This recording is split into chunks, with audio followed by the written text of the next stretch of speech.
मकर द्वार के बाहर हमने अक्सर जो है वो प्रोटेस्ट देखे हैं। हमने देखा है कि विपक्षी दल अक्सर वहां पर आकर नारेबाजी करते रहते हैं। कई बार सत्ताधारी दल भी वहां पर नारेबाजी कर रहे होते हैं और हमने तो ये भी देखा कि दोनों आमने सामने आके एक दूसरे के खिलाफ नारेबाजी कर रहे होते हैं। लेकिन 30 जुलाई 2026 को जो यहाँ पर नारेबाजी हुई वो कुछ अलग इसलिए मानी जा रही है क्योंकि इस बार जो विपक्ष के निशाने पर थे वो थे केंद्रीय गृह मंत्री अमित शाह।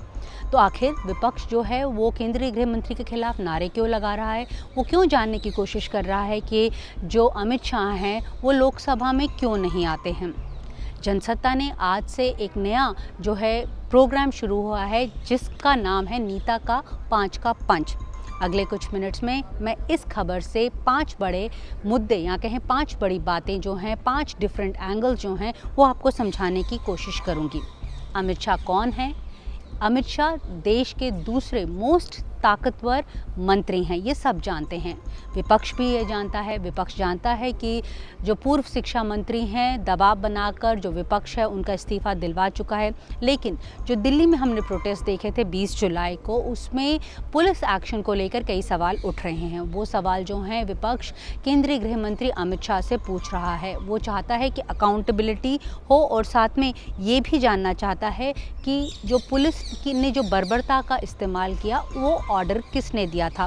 जो पेलेट गन्स जो चलाई गई छात्रों के ऊपर, प्रोटेस्टर्स के ऊपर, उसका ऑर्डर किसने दिया था। तो ये सवाल जो हैं विपक्ष केंद्रीय गृह मंत्री से जानना चाहता है और यही वजह है कि जो विपक्ष है वो केंद्रीय गृह मंत्री को ढूंढ रहा है। साथ में विपक्ष का दूसरा सवाल भी है। उसका ये कहना है कि जब ये आंदोलन हो रहा था तो जो कानून व्यवस्था की जो जिम्मेदारी थी वो सीआरपीएफ के पास थी, रैपिड एक्शन फोर्स के पास थी और दिल्ली पुलिस के पास थी। ये तीनों की तीनों फोर्सेस जो हैं वो केंद्रीय गृह मंत्रालय को रिपोर्ट करती हैं और केंद्रीय गृह मंत्री कौन है? वो हैं अमित शाह। यही वजह है कि वो ये जानना चाहते हैं कि अमित शाह जो है वो इन्हीं बातों को लेकर विपक्ष के सवालों के जवाब क्यों नहीं दे रहे हैं। हालांकि जो भारतीय जनता पार्टी है उसका ये कहना है कि ऑलरेडी ये जो मामले हैं वो कोर्ट में चल रहे हैं। कोर्ट में क्योंकि कई तरफ से जो केस हैं, काउंटर केसेस जो हैं वो जा चुके हैं और जो सरकार है अब वो इन बातों का जवाब जो है वो कोर्ट में ही देगी। तो ये दूसरा बड़ा अहम एंगल था या कहें मुद्दा था इस खबर से जुड़ा हुआ। तीसरी बड़ी बात जो विपक्ष जो है वो जानना चाह रहा है, वो कह रहा है कि आज वंदे मातरम बिल जो है वो लोकसभा में पास हुआ। कल जो था वो नीट एग्जामिनेशन से जुड़े हुए अमेंडमेंट्स पास हुए। तो ये दोनों ही बिल जो हैं वो केंद्र सरकार के लिए काफ़ी अहम थे।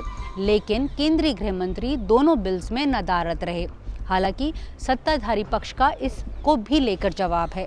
उनका ये कहना है कि जो नीट से अमेंडमेंट्स जुड़े हुए जो बिल था वो मिस्टर जितेंद्र सिंह का बिल था और उन्होंने ही उसके मुतालिक जो है वो जवाब दिया। और जहाँ तक वंदे मातरम का सवाल है, वो बिल जो है वो लिस्टेड था नित्यानंद राय साहब के नाम के तहत और उन्होंने ही इस मामले को लेकर जवाब दिया। हाँ, ये बात अलग है कि ये दोनों जो वोट्स हैं वो जो शोर गुल में जो है लोकसभा में जब बहुत ज़्यादा हंगामा हो रहा था तब ये दोनों जो बिल्स हैं वो पास करवाए गए।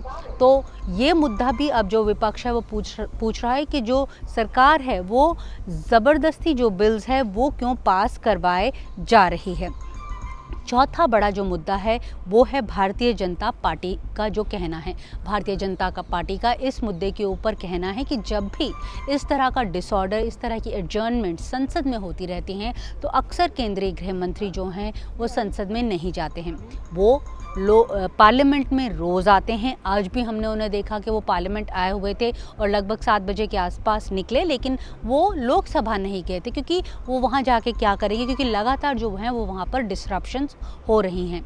तो ये कहना भारतीय जनता पार्टी का है जो होम मिनिस्टर की सफाई देने पे लगा हुआ है। लेकिन दिलचस्प बात यहाँ पर ये है कि जो अलायंस पार्टनर्स हैं, एनडीए के अलायंस पार्टनर्स हैं, वो भी अब ये सवाल पूछ रहे हैं कि जिस तरह से ये माहौल बनता जा रहा है, जिस तरह से ये जो एक आंदोलन था उसने एक उग्र रूप जो है वो हासिल कर लिया। हालांकि ये अभी सिर्फ अर्बन एरियाज़ में ही लिमिटेड है, ऐसा जो एनडीए के एलाइज हैं उनका कहना है। लेकिन अगर इस आंदोलन को शांत नहीं किया गया, बच्चों से सीधा संवाद नहीं किया गया, जो वो सवाल उठा रहे हैं उनके जवाब नहीं दिए गए, जो बर्बरता पुलिस ने दिखाई थी 20 जुलाई को उसके सही तरह से जवाब नहीं सामने आए, तो ये आंदोलन जो है वो दोबारा से खड़ा होगा और यही सबसे बड़ी मुसीबत की वजह होगी।